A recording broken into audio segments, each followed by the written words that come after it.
Hello and welcome to Teaching My Cat to Read, the very serious book review podcast. I'm Eli. I'm Em. And I'm Lottie, and this week we're discussing everything about Guards by Terry Pratchett.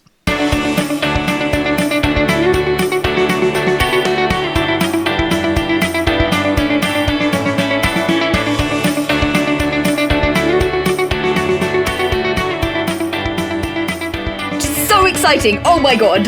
So hype. Shall we read the synopsis of this book and then we can just get straight into it? Terrible summary. Terrible summary. Okay. Before we do the boring publisher-approved summary, we need a terrible summary. We've got to go there. I'm so stumped. There's so much incredible stuff in this book. I don't know. Who let the dragon out? That's the whole of my... That is brilliant. I mean, mine basically is laughing out loud while trying to do anything whilst listening to this audio book. Yeah. This book made me laugh out loud on a extremely quiet, very early train journey commute. And people looked at me on the train going, duh. Is she on? You should have just held up the book as explanation, and if they're people of culture, they will know. Yeah. Like, who among us has not, laughed inappropriately in a public place because you're reading a Pratchett? I have taken them to doctors' waiting rooms before, and that is, that's a it's place very distracting. To be laughing out loud. It does what it's supposed to do in that it keeps my mind occupied away from the anxiety of being in the doctor's office. But, you do get looks. You do get looks. Yep. Yeah. But Lottie, you had a proper summary, right? Well, I've got the synopsis from the Terry Pratchett Books website. I think that's probably the fancy... Yeah. So it says, insurrection is in the air in the city of Ankh-Morpork. The haves and the have-nots are about to fall out all over again. Captain Sam Vimes of the city's ramshackle night watch is used to this. It's enough to drive a man to drink. Well, to drink more. But this time, something is different. The have-nots have found the key to a dormant, lethal weapon that they don't fully understand. And they're about to unleash a campaign of terror on the city. Time for Captain Vimes to sober up. ... I mean, he does sober up violently. Yeah, it's basically fantasy domestic terrorism, and then what ensues. Yeah, it's like what if we summoned a dragon and used it to con people into accepting a king again?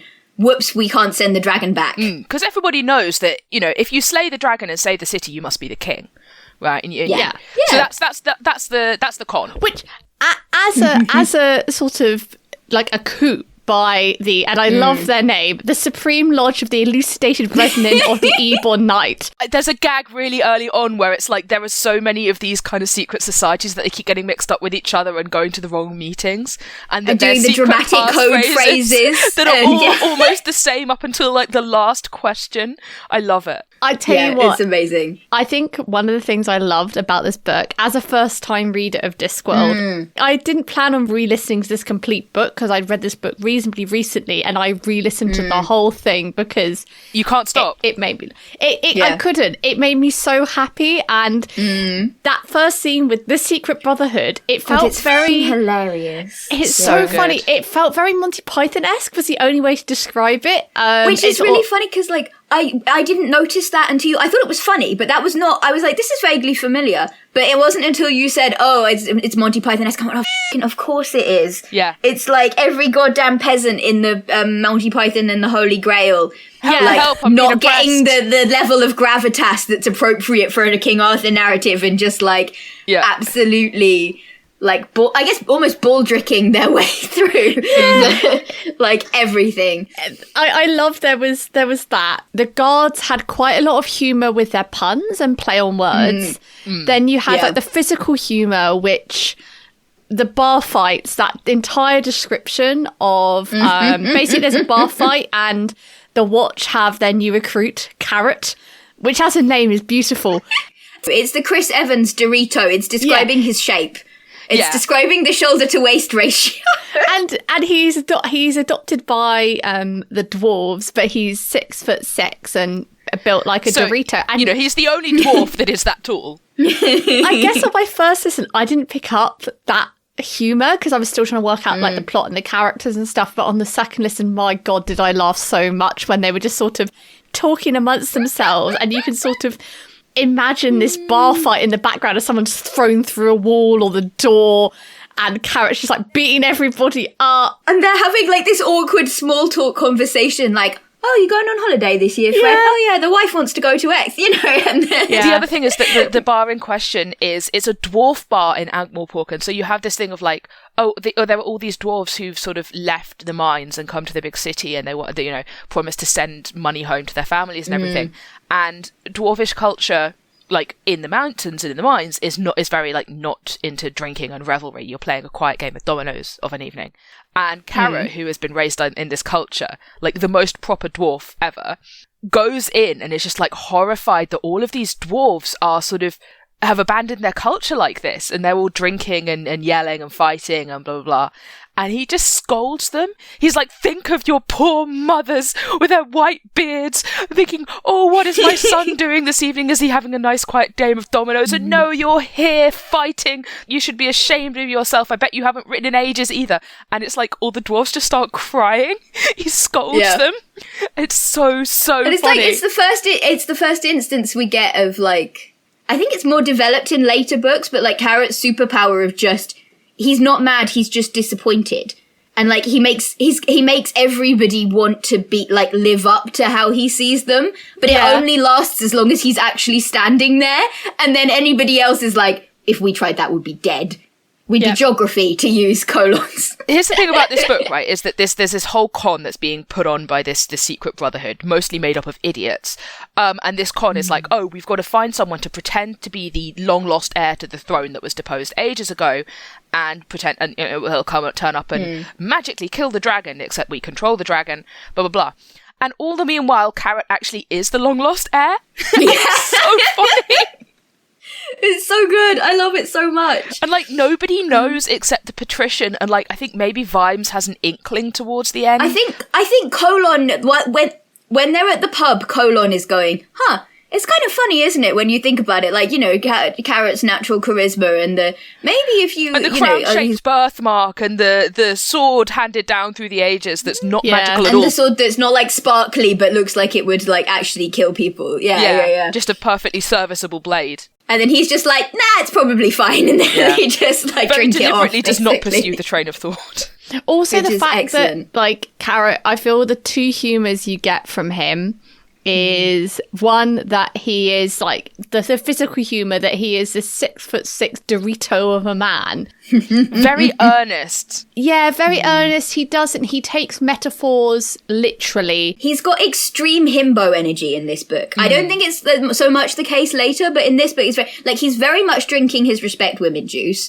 I mean, partially because it's not occurred to him that sex work is a thing, so why would he even have a problem with it? Yeah, so for a lot of this book, he's staying in a brothel run by sort of the person who does, like, Mrs. Palms, Rosie Palms. I think she's the head of the guild and at that point. He just assumes that all of the girls who are working there are her daughters, and, it's very funny.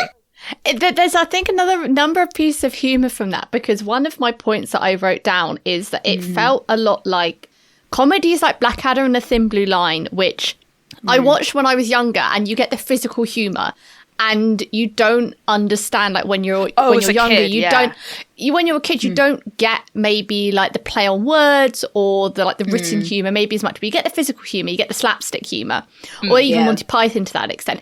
And then when you grow up and you rewatch it, you go, oh my god, I watched it as a child, and I felt that bit where oh god, the jokes in here are filthy, Carrot's writing home to his mother, and he's like, I'm staying with the lovely Mrs. Palm, who has many daughters, but there are many men who visit her daughters, and sometimes I have to kick them out, and they can be quite disgruntled, but Mrs. Palm says I can stay here for free. And so it's obviously, as an adult, you're going, he's staying in a brothel. He's basically the bodyguard in a brothel. He's like their overprotective big brother. Yeah, he's their overprotective big brother. But if you read this book to, like a probably like an 11-year-old, for example, they probably wouldn't pick up on that. Mm-hmm. And so it's like that. I think I did read it as an 11-year-old, and I did not pick up on it. Yeah, like it's kind of it's like Pixar, where they put adult jokes in for the adults watching the kids. Well, I'm just thinking of the bit film. in Shrek where they go, "Oh, we're from the Union. Oh, I don't even have dental."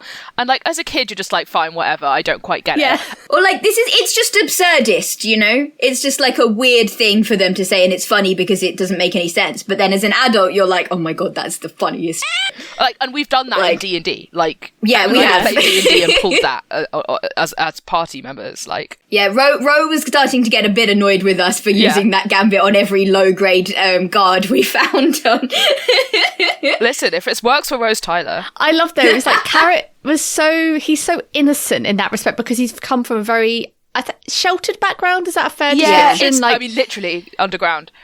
Sheltered, literally and metaphorically. It's interesting seeing how his character develops over later books as well, because he loses that fairly quick. He loses certain aspects of that fairly quickly. In later books, he's a lot more sort of canny. Yeah. He becomes a lot more conscious of his own how he moves effect on people. Like in this, he's very much like, I think there's one moment where he's like, he rushes off to go after the dragon, and the other two are like, and he yells all for one and like charges out of the yard, and the other two are like, God, do we have to? And they're like doing rock, paper, scissors almost to be like, do we have to go after him? They're trying to talk themselves out of doing it. Yeah. Yeah, they've just decided that they're going to go after him. And then he pops up from the doorway like, I knew you guys would do it. And Colon's like, have you noticed how he somehow always manages to get us to do what he wants us to do? Yeah. And like, in this one, it feels very innocent. And I think later you kind of get this sense that he's sometimes weaponized it, purposefully deploying it a little bit in a way that he's very much not in this book. And that's a lot of fun as a character development. In later books, does he know that he's the rightful heir that he's actually the rightful king of Ankh-Morpork? I think it's kind of implied because later like Vetinari does actually have a conversation with him. So the setup of this book that some people are like, we're unhappy with the way the patrician is running the city. If everything would be better if we had a king who we could control. And that happens in almost every Watch book. And I love that specifically that they decide that there's the guy a king running this plot who has this angle of like, it would be better if we had a king that I could control. Turns out to be the guy second in command to Vetinari. He's already the evil vizier. Yeah, like, he wants to be exactly the same guy, but with a Vetinari essentially that he can tell what to do. And it's like the whole thing is born out of him being pissed off that the patrician won't do what he wants. Yeah. Because like he's already second in command to the guy who rules the city. Like he's already so goddamn powerful. Like, why does he need anything else? Yeah. But he's like, the patrician, you cannot manipulate the patrician. You cannot make the patrician do what you want. It's simply not going to happen. God, there's this incredible bit where the patrician is in jail, is thrown into the dungeon. It's a dungeon that he himself had built. And there's this whole, like, series of jokes about, like, oh, never build a dungeon you wouldn't be happy to spend a night in. And then it turns out that, of course, there's a secret button that he can press that opens up a compartment with, like, food and the key to the dungeon and everything inside. And that also all of the deadbolts are on the inside of the door. So actually, if you're inside the dungeon, you're very, very safe from any kind of chaos or riots that might be going on outside. And then eventually it turns out he has the key. Like, that would have been enough. But, like, eventually it turns out he's got, like, a secret compartment in the jail with, like, food and clean underwear and the key to the door. Yeah, and it's, like, all of this forethought. And it's, like, just because he thought one day maybe he might need that. Like, the level of anxiety that this man has, right? Yeah, also I enjoyed the way he framed it, the way he's explaining it to Vimes at the end. And he's like, never trust a leader who relies on like escape plans and secret tunnels. Like the chances are their heart's probably not in the job. Yeah. Which is just such a bad take on this. I was going to say actually, as a book, this is both an introduction to like the Watch series, but it also introduces a bunch of like Ankh-Morpork staples that I don't think we've really encountered all that much. Yeah, there's the patrician, there's Cut Me Own Throat Dibbler, there's Lady Sybil, there's the wizards sort of like the wizards as an institution. Well, I think the librarian primarily, who I love. Like, my tagline for this episode is going to be like, the librarian makes some friends.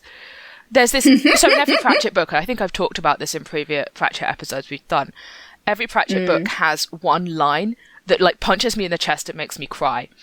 And it doesn't, it's never like, I'll never know what it is until it hits me. But in this one, there's a bit where, so one of the parts of this plot is that a book has been stolen from the library.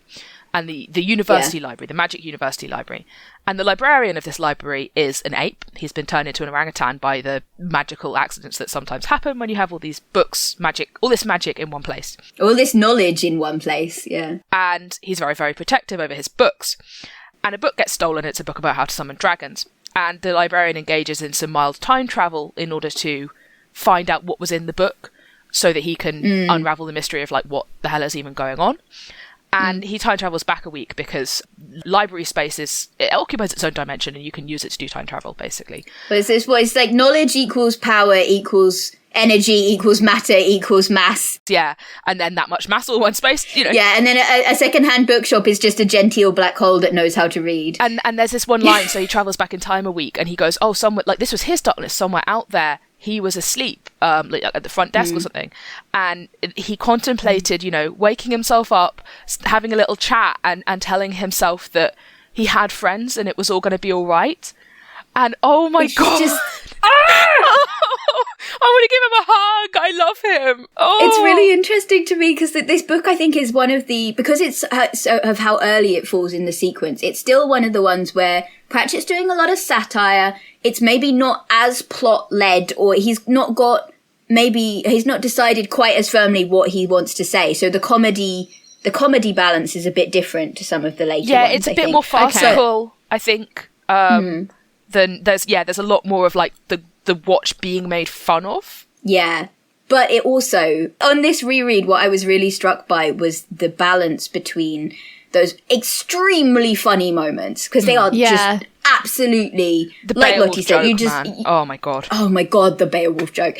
But like, also there were some moments, like Eli was saying, that just like absolutely punch you. And for me, and it was one I think I maybe skimmed over, because when I was younger, because I think there's a lot of secondhand embarrassment in Vime's relationship with Lady Sybil. And so I think I used to skim those quite often. Understandable. But but there's a passage where he's been injured by the dragon, I think, and Lady Sybil has like very kindly like offered him her bed in her house to be like recuperate. And he wakes up in her room and he's kind of examining this room with this sort of like bachelor's eye at this, like older unmarried woman who's, you know, devoted her entire fortune and her interest and her fucking hair and all of this to looking after what the book describes as badly designed chemical factories on legs. Swamp dragons, so baby, sort of weird, malformed. The kind of dragons that evolution would actually create, as opposed to the kind of magic ones that like can fly even though the square cube law should work and all of this So stuff. the people that are into the swamp dragons are like horse people, like they're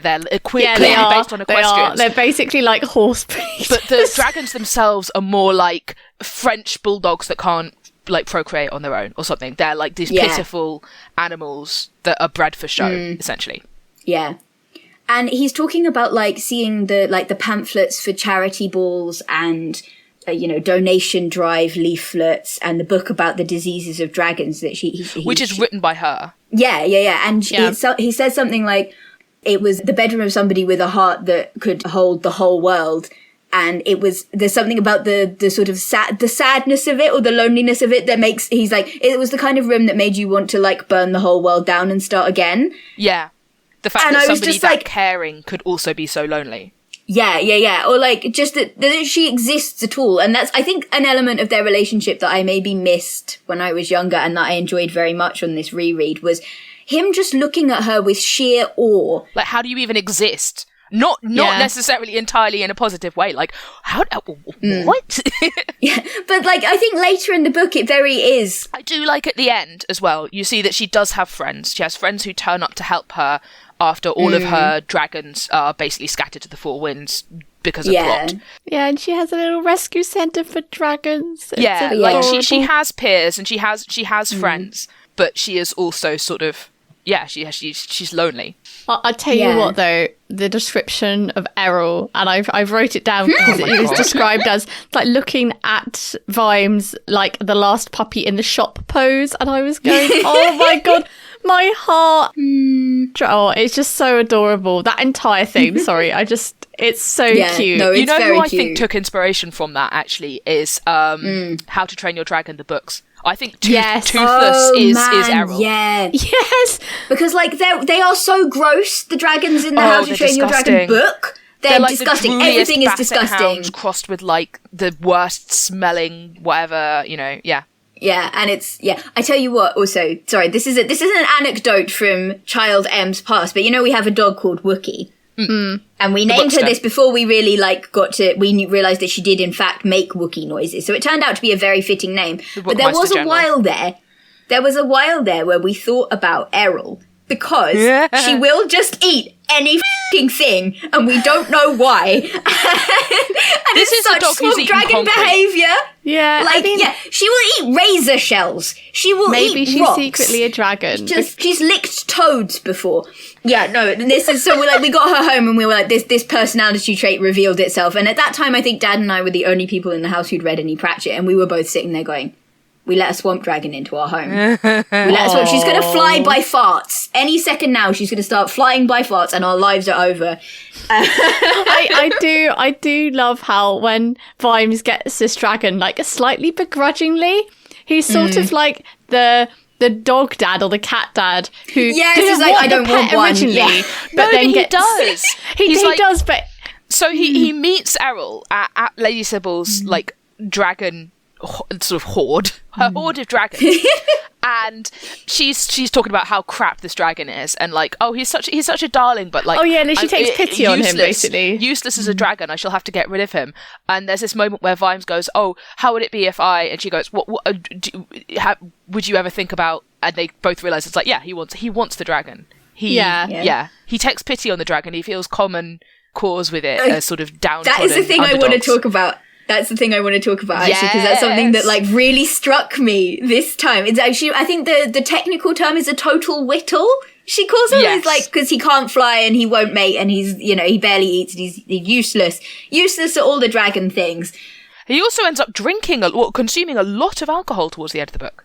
Yeah. Thinking of parallels. But this is true. But yeah, the parallels of the, Vimes literally describes the watch as a total whittle. Bunch of total whittles. He himself is described as being with the whole he's always one drink under thing. Yeah, he's one drink away from sober the other way. Yeah. He's chemically imbalanced in the way that the dragons are, only less explosively. Well, in some metaphorically, perhaps. Yes, he's never actually exploded and covered bits of the landscape in small pieces of Vimes, unlike dragons, which is very much what they want to do. But this is funny because it's like, I don't know how this was for you, Lottie, because I know this was, for the podcast, this was your first time reading this. But because I already knew that the dragon was female, and I knew about the Errol was essentially trying to learn how to be rocket propelled to impress her. Like the parallels between the dragon relationship and Vimes and Sybil didn't leap out at me. It didn't leap out at me. I'll tell you what did leap out at me. If I put my engineering hat on, I was very happy that the aerodynamics was good. The fact I was going to ask you about that. Like, how does it hold up scientifically? I mean, I'm sorry, but the fact that multiple times that there is explicit descriptions of separating vortices when the dragon takes off, on a plane, that made me very happy. Secondly, Errol has a shockwave because he's gone supersonic. And thirdly, because you can't scale up a dragon because it's basically square cube law, right? In terms of lift. Yeah, you can't just scale up the dragon. It just doesn't work. And those three things made me very happy. So, tick, tick, tick from my little engineering hat on. Yeah. But the other thing I noticed thinking about people being metaphors for stuff, and this was something I definitely didn't pick up on when I was younger, was, so they talk about early on, when Vimes is introduced, he's in the gutter, quite literally in the gutter, absolutely hammered. And he's talking about how the city is a woman, and a big, beautiful, loud, terrifying woman who kicks you in the nuts when you're down, kind of thing. When the others say he was brung low by a woman, I'm assuming that's what they're talking. That's just something he said, and he's actually just talking about the city. And they've misinterpreted his whole relationship with Ankh-Morpork, basically. And it comes back at the end because he describes Sybil, as he said, and the woman was a city, and in the end you did what Ankh-Morpork had always done with invaders, is you let them in, and you pretend that was what you intended all along. Yeah. And let them engulf you. But yeah, and there's a repeated through line of describing the city as this kind of big, sprawling, ugly, why would you want to look at it? Vimes, I think from Vimes' perspective, it gets described as, we get the horrible woman who's kicked him in the teeth. There's the like something you'd find on the pavement outside a late night takeaway. And then there's a bit when they go and meet Sybil for the first time, and it talks about how, you know, they're up the hill from the rest of the Ankh, so you get this like this view over the city, if that was your kind of thing. And you get a lot of like Vetinari looking out over the city and having opinions about it. And then you also get Vimes getting Sybil and the dragon confused in like a dream later, and like she's described in similar ways to both the city and the female dragon. Yeah. And it was just interesting to me because I ended up as close as I ever get to deep thought, but I was thinking about, okay, so like the city's beautiful, right? Or is it? Or is it just a matter of perspective? Or does it matter if it's beautiful, if it loves you back? Like, does it matter if is it more important for it to be beautiful, or is it more important for it to be real and complicated and enormous and terrifying and smelly and, you know, all of these other like things that all of these three things are described as. Towards the end of the book, there's this bit where they actually start courting, where Vimes goes, in her own special category, she was quite beautiful, and this was the category of women who'd ever thought he was worth smiling at. Yeah. I didn't pick up on that at all. Which is also a bit of a callback to one of the swamp dragons being like, its belly rumbles at him or something, and he's kind of terrified that it's going to explode, and Sybil goes, no, that means he likes you. And he's sort of like, as far as he remembered, no creature had ever thought him worth like a fart or something in his whole life, and he's like really touched by this. He still tries to shove the dragon away, which is like, I don't know if you guys have had that experience where like you're at somebody's house and like their awful monster of a cat, their grebo of a cat, enormous, smelly, all claw, has just climbed on your lap and is refusing to move. And like, I'd die for this animal. I'm had the opposite response. I was quite nervous around cats as a kid. And they always do this. The cat owners always go, oh, he's just a big softie, you can push him. I think dog owners do it too. You can just shove him off if he's annoying you, don't worry about it.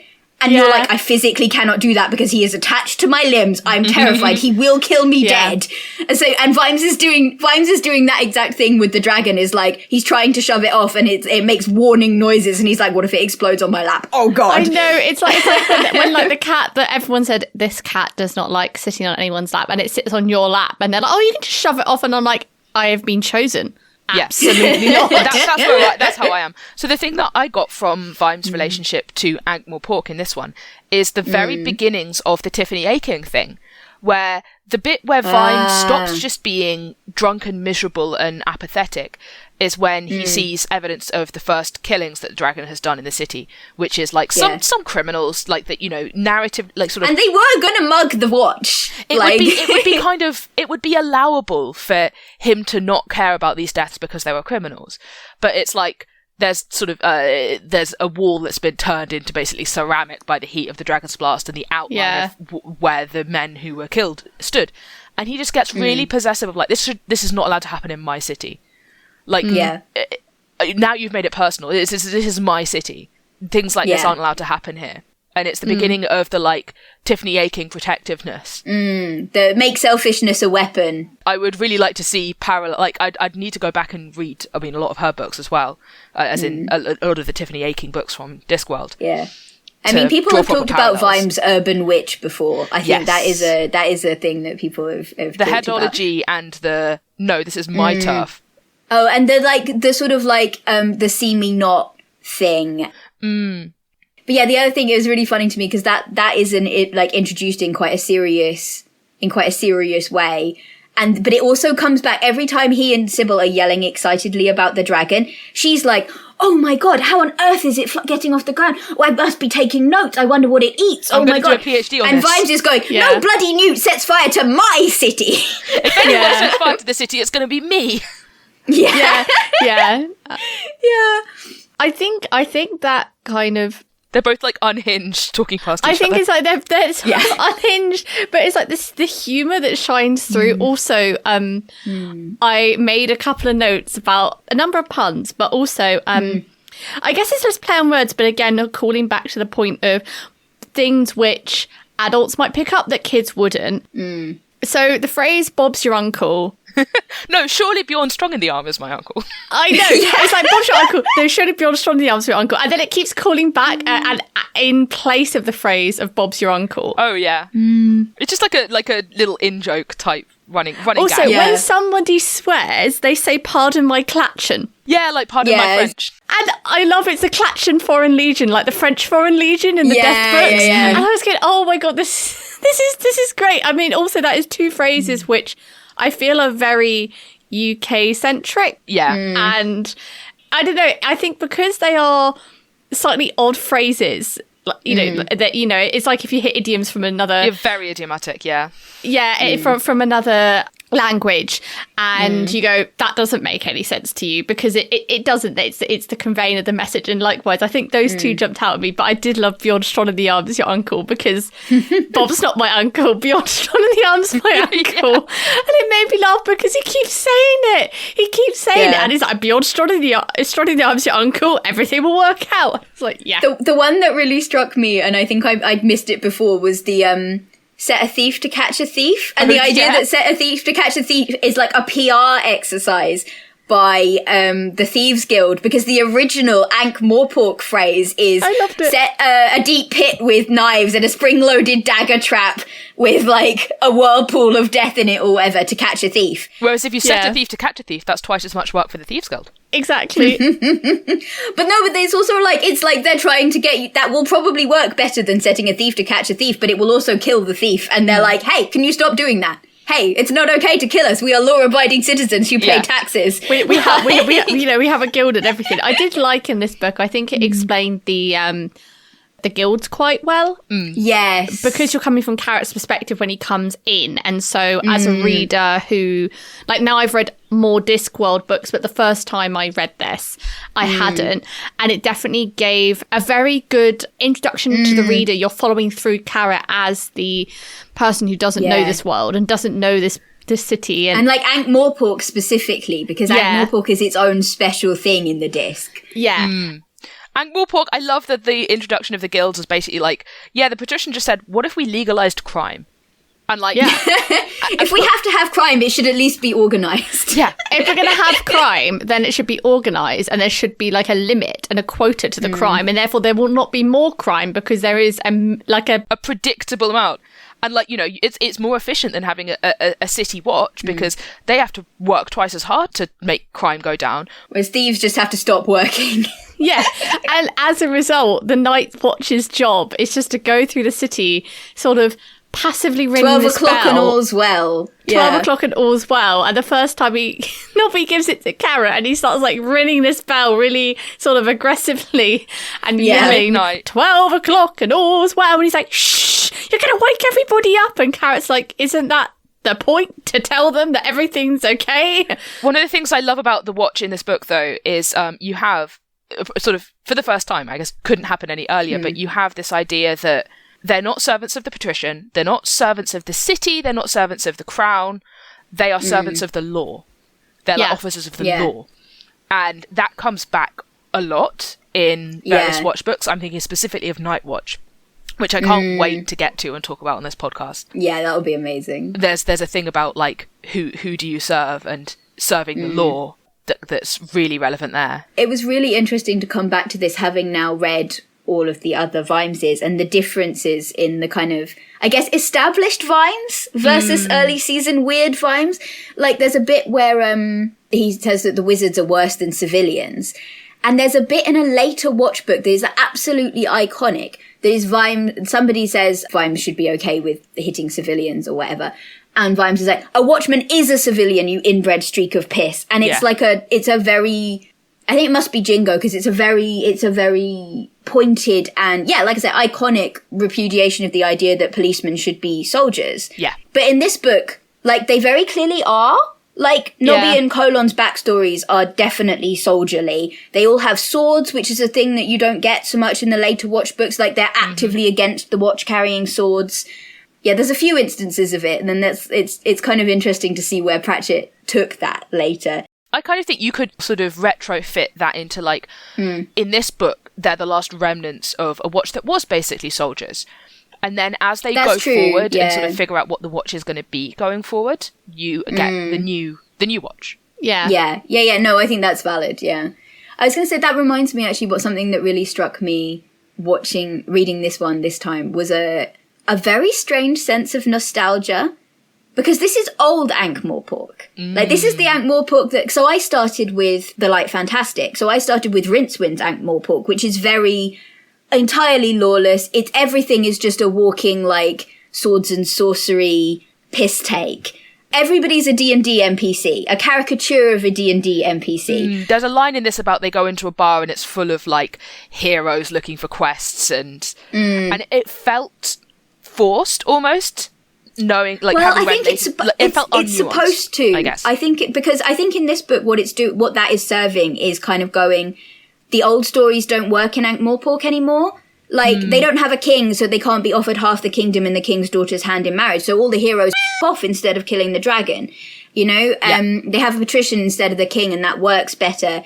The actual heir to the throne decided he'd rather be a guard and wasn't going to go around leading anybody. There's a lot of kind of... The old stories run into semi-modern Ankh-Morpork, and they just don't work They're anymore. sort of reality infused, except, Discworld reality. Yeah. And it's swamp dragons versus noble dragons. Like, the noble dragons run on magic, and they don't logically make any sense. And the swamp dragons are like, okay, well, if evolution happened, if this was a modern story where we had to be like, there's biological reasons for why the dragons can fly and breathe fire, we've got to make that work.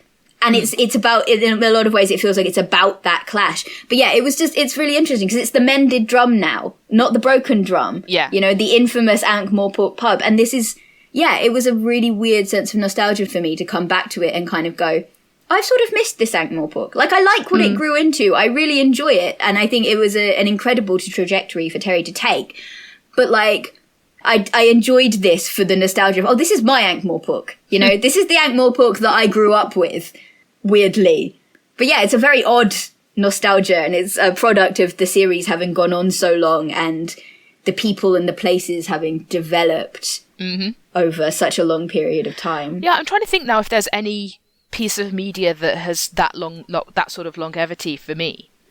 Because like Discworld I got into as a young adult. I think I started reading it maybe in my late teens and read most of them in my early 20s.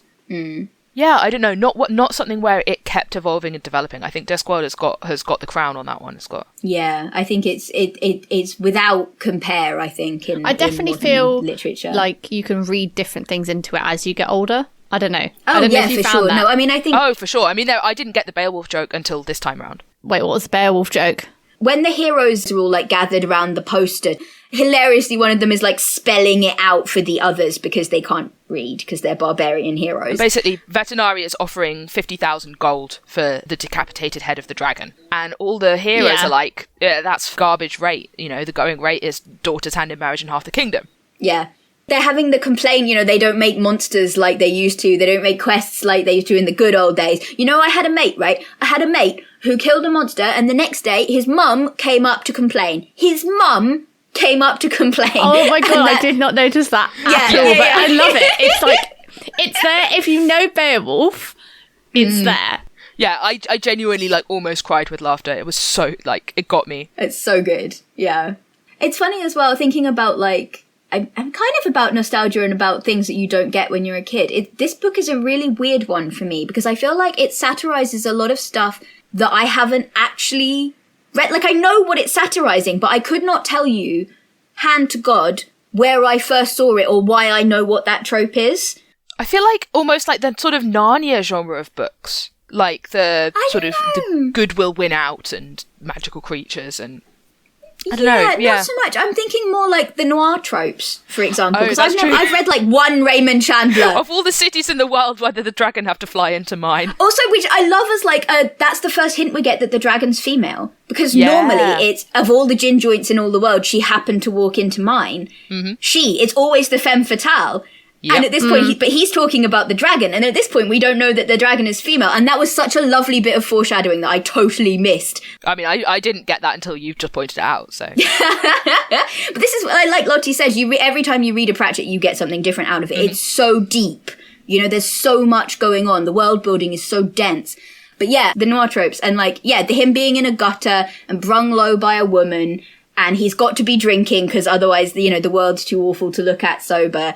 And I know those tropes, but I've read one Raymond Chandler maybe in my whole life. So why do I know that? Maybe because they've been so heavily satirized elsewhere. I think how reading Dracula now is stupid because, oh my god, you're in Dracula's castle. But of course, that's only because we're already familiar with it. And I think like the 12 o'clock, the other thing, I actually think most of my references are Disney. So the 12 o'clock and All's Well is a thing that I only know from the Disney animated Robin Hood. Wait, is that a thing elsewhere? Yeah. Oh, I did not took that. That is I assume it was maybe a thing that was sort of a pop history thing that medieval watchmen or guards did actually shout. But like, it's a thing it's already being taken the piss out of a little bit in the animated Robin Hood, I think, which is like from the 90s or something. So like, it's old, this trope. And which of you, hand to God, can remember where you first saw the whole thing of somebody else, the evil vizier yells, guards, guards, and the guards come running in and get murdered by the heroes? I swear it might actually be, is it A Boy and His Horse in Narnia? There's viziers in that, Oh, maybe. I'm pretty sure that's where I learned the word vizier. I feel like the first time I saw that was Aladdin. Yeah. But like when they're talking about it and the guards are showing the genre savvy and they're like, oh, but he's just one man unarmed and he's smiling. Yeah. We're not going near that. We know what happens when you go near that. And like, yeah, I'm not sure I've ever actually seen that exact scenario. And I couldn't tell you if I had what it was, but I know what they're talking about. I feel like, is there a Carry On Robin Hood or something? Like, I'm not sure that I've seen it played straight. Obviously, you have, like, BBC Robin Hood or something like that, where you've got Keith Allen being the Sheriff of Nottingham. And I was also obsessed with the Errol Flynn Robin Hood as a child. So it's entirely possible that actually a lot of these things I got from that specifically. Yeah. There is also an Errol Flynn reference here, like in that scene that you're talking about where they're saying, oh no, we can't go after Vimes, we can't go after this guy. He's unarmed, smiling alone in the middle of the room. The next thing you know, he's going to be swinging from the chandelier. And that's an Errol Flynn bit. You're right, yes. I was kind of curious what you guys made of this as a crime novel, because I think the later Watch books are much more in your face about the fact that they're crime novels. But this one does have a whodunit. To an extent. Sort of. It's the obvious suspect. Yeah. Right? I wouldn't consider it a crime novel because there is a crime in the plot. Because in my head, I'd consider a crime novel to be like Death on the Nile or Murder on the Orient Express, something where you're trying to resolve... It's the focal point? Yeah, I guess it's like who committed the crime, whereas in this, we kind of know... The crime actually induces plot. Of its own. It's an aspect of the plot. I think for this, I don't know, I feel Discworld as a series is so different and so unique in the way that it ties together so many different genres, and then you've got the puns and the metaphors both in world and then those like related to our world and how they sort of transfer into the Discworld. Yeah, the localization jokes. Almost. Yeah, the localization jokes, but the sort of the very obvious satirical physical humour of this book. And like I say, it felt very Monty Python-esque. And those particular characters sort of retained that sense of humour. And then in different books that I've read in the Discworld, it's kind of... It's different humour is the only way I can describe it. Like, certain characters have certain humours. Yeah, I think that's fair. So... It's in this, it felt very slapstick, physical, obvious humour. It's very there's it's very early. There's stuff that I feel like the character of the patrician changes slightly in the later books, in that he's far more sort of. You have the bit with him walking out of the prison with having, and that is very true to how he is later in the books, but sort of particularly early, where he sort of sends his second in command to be like, oh, there's a dragon, go and deal with it. Although looking back, you could maybe claim that he knew all along that that guy was behind the whole thing and he was just allowing things to happen. I think that's a bit of a stretch, though. I think he knows from fairly early. I was actually trying to work out whether there was a point at which, because of a callback that they make, so one of the brothers of the elucidated brethren of the Ebon Whatsit, or whatever they're called, it talks about how when they're talking about getting a king, he talks about how, it's legendary. That's how you can tell because they're legends. Yeah. Or something like that. It's like, they're legends. That's how you can tell it's legendary. And Vetinari says the same thing later, or something very similar. And it's right after the paragraph where he's talking about how he set up most of the secret societies to depose the patrician himself. And I was trying to make it work in my head, like, was he actually in the room when they were summoning? And I don't think it does work, but I do think he knows reasonably early what's going on. Like, certainly he's worked it out before Vimes has. Yes. Although Vimes has different pieces to the puzzle, I think, than Vetinari does. There's this really interesting conversation between the two of them right at the end about, like, their perspectives let's talk about on humanity, or, you know, like, people and good and evil and stuff that I don't really have well-formed thoughts about, but it's really, really interesting. And what's also interesting is I think that Pratchett sort of agrees with Vetinari, whose point is that, like, everything is evil and some things are only slightly less evil, that you need good people in order to make it all worth it, but also Vetinari isn't one of them. I think Pratchett sort of agrees with Vetinari intellectually, but with Vimes emotionally. See, that's interesting, because I mean, like you said, I also don't have, like, massively fully formed thoughts on this. But I really like it as the starting point that we get for Vimes and Vetinari's relationship, which is a thing that develops massively over the course of the book. Of course, yeah. I mean, Night Watch alone, right? Yeah, and I think even in Unseen Academicals, Vetinari is still of the opinion that everything is evil always. Like, he talks about having seen, I think it's like an otter eat fish eggs. Some, like, the mother and child devouring mother and child in a natural setting. And he's like, if there is a supreme being who created us, and he created that, it's our duty to be his moral superior.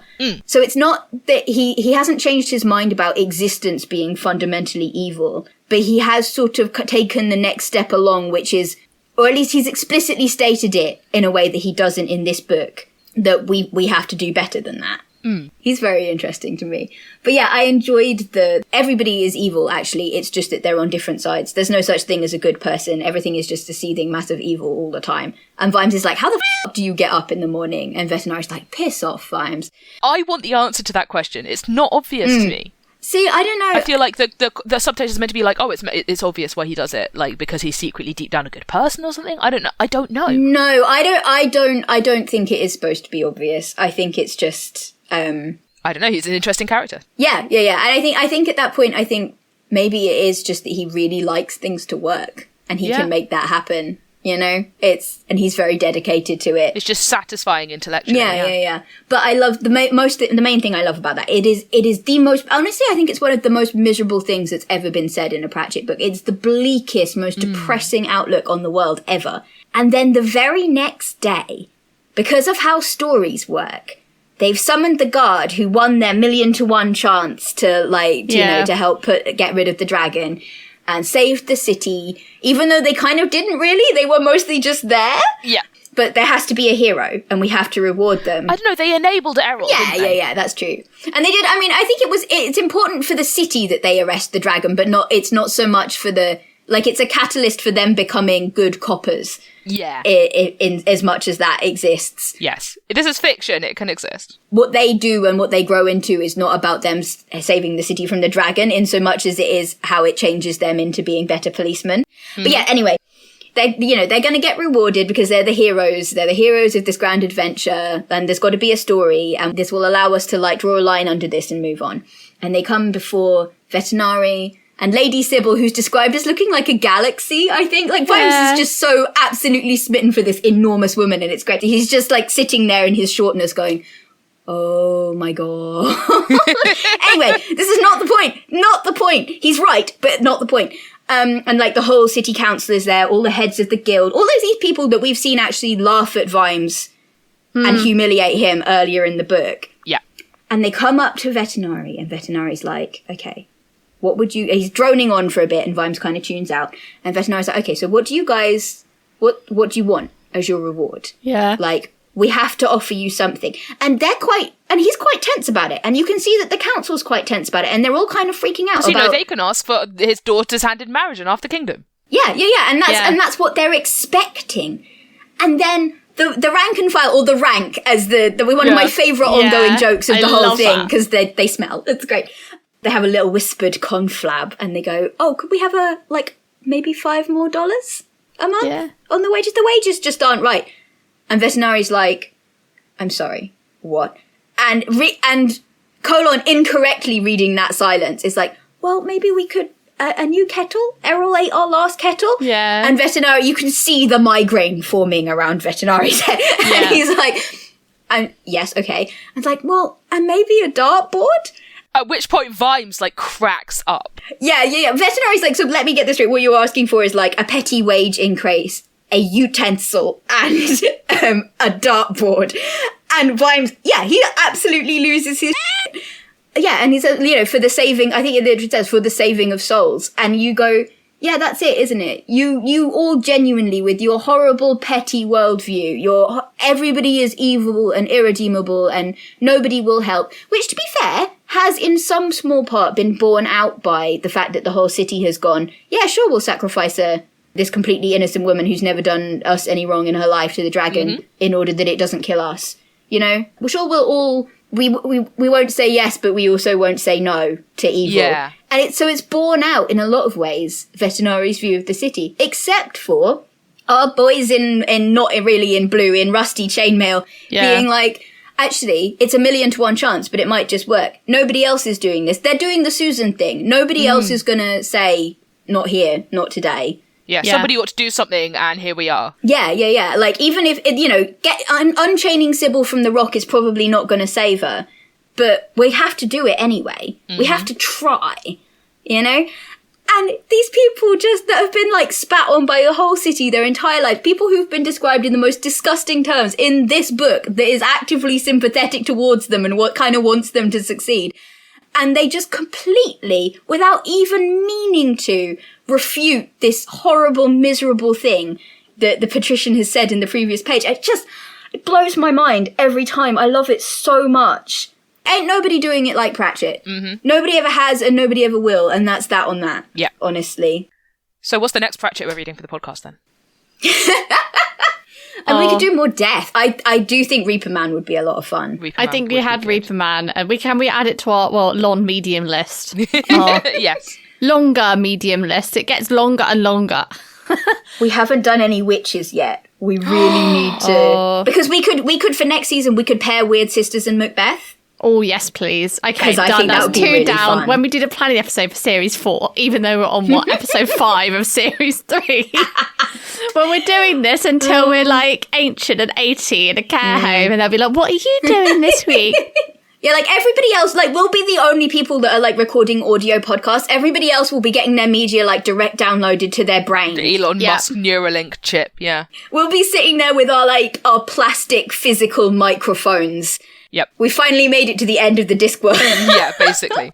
Okay, guys, I have to ask a question, which is, who do we think's mansplain manipulate male wife in this book? Manipulate would be the supreme leader of the loose stated. Well, I also think he's mansplain. Honestly, I think he's mansplain as well. Is he? Yeah. See, I don't know. I think if there can only be one, because I thought about this earlier, and I had a very similar train of thought to what you guys are expressing right now. I went, obviously once is mansplain, is manipulate, right? Because that's his whole deal. He's taking the easy shot of taking these people with their petty resentments, which was also, I'm going to say, some brilliantly observed character work, because I don't know about you, I've met those people. I grew up next to some of those people. I know that shit.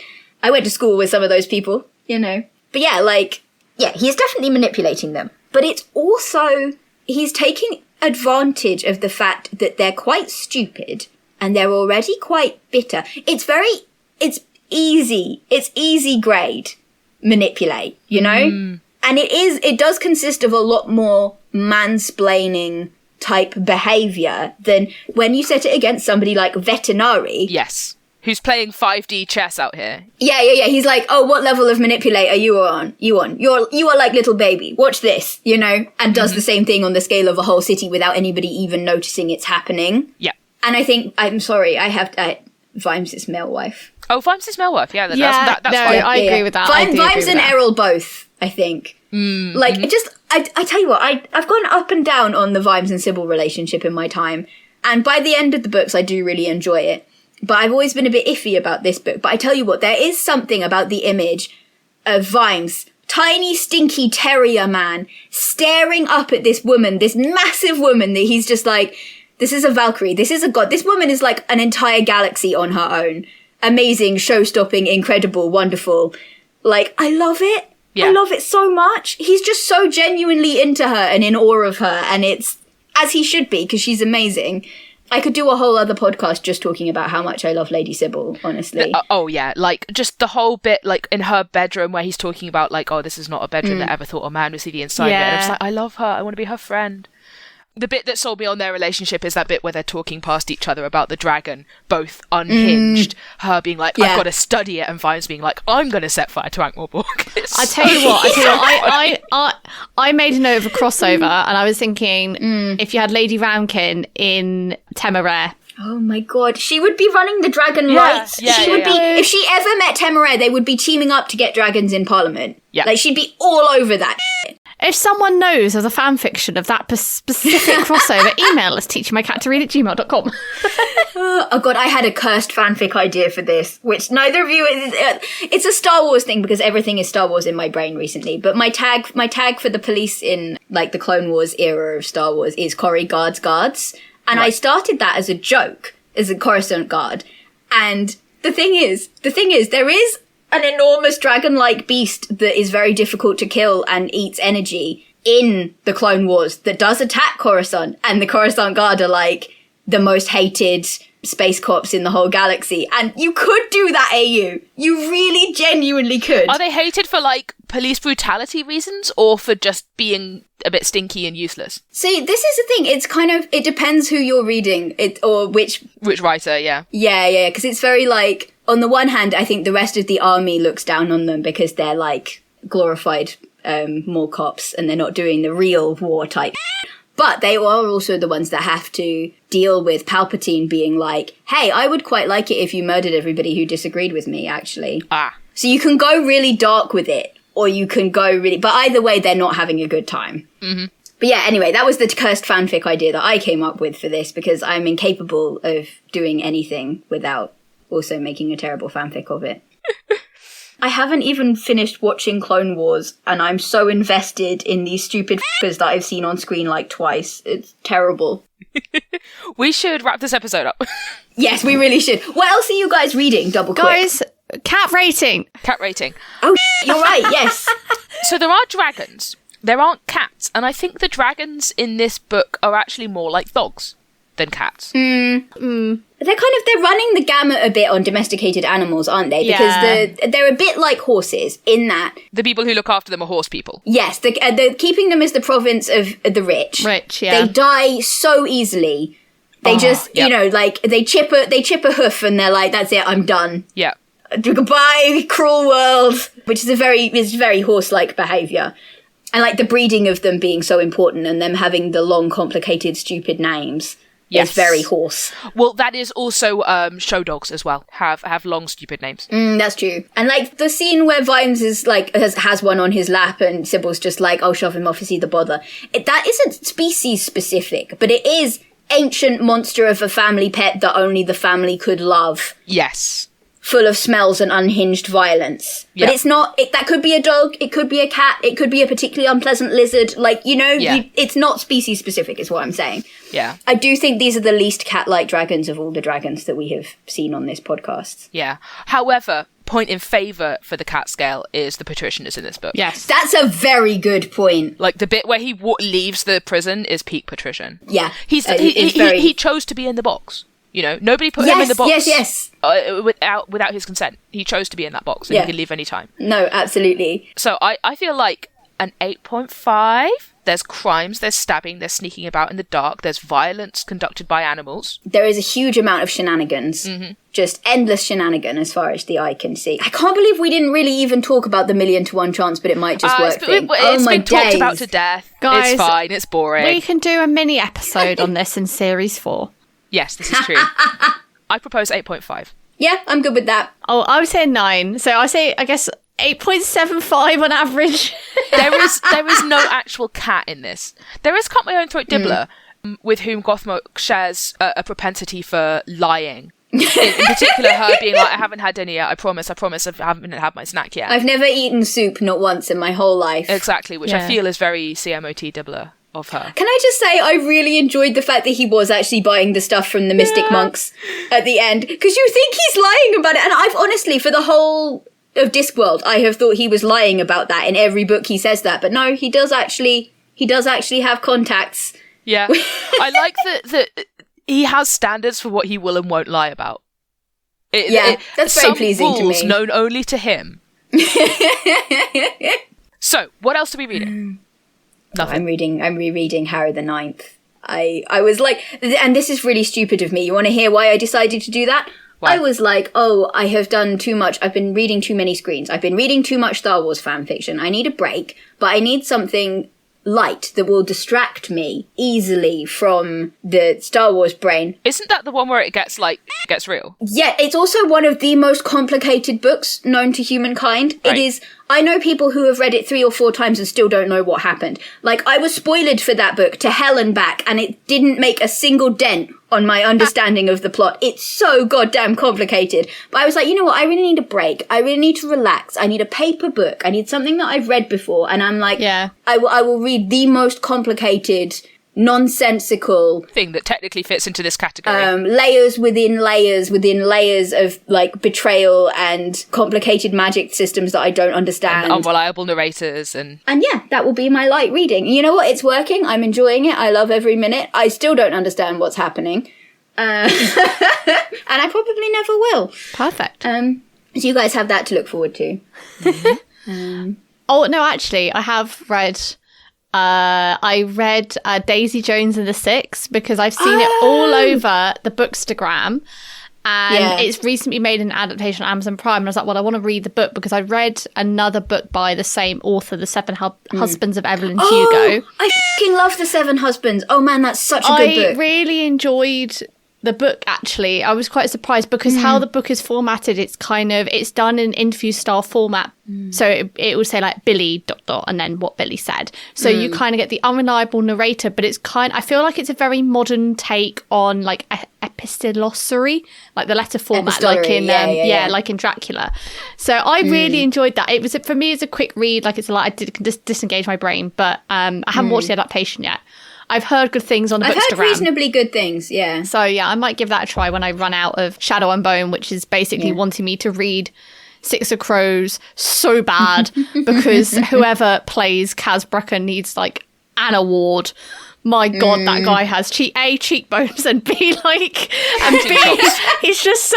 the character is so morally grey. It's great. Anyway, that's me. He's very compelling. I very much enjoyed him in season 1 of Shadow and Bone. Eli, what are you reading?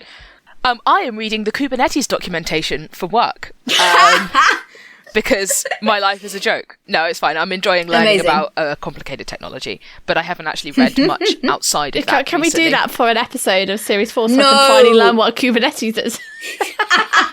literally, I will do that as a joke. I will have an entire episode of me trying to explain what Kubernetes is and why it's cool, and I tell you what, I can count it as work time as well. You know what we should do? Because you reminded me earlier that Wine About It exists. Uh-huh. You should do that, but you should do it with a wine bottle taped to each hand and you're drinking the whole time. Absolutely. This will be my new brand, my new professional brand. Yeah.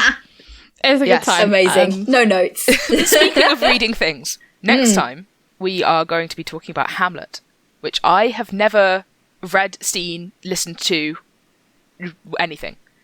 You've seen The Lion King, right? That's what I was about to say. It's the closest I've got is The Lion King. I can't wait to rewatch The Lion King. I'm about to download a bunch of adaptations because obviously there are some absolute corkers out there. After I've watched them, I might be able to actually read it because I tried reading it, could not get into it. So I'm just going to watch it, but it'll be a good time. Yeah. I'm going to start with the Ryan North of dinosaur comics fame, Choose Your Own Adventure Hamlet. Oh, I've decided.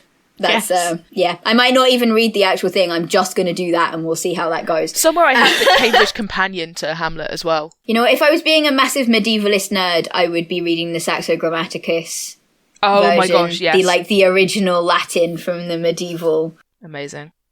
Anyway, next time. Let's save it for next time. Yeah, I'm glad you remembered what it was because I did not, and I was like, don't ask me to tell you what we're reading. I looked at the spreadsheet 5 minutes ago.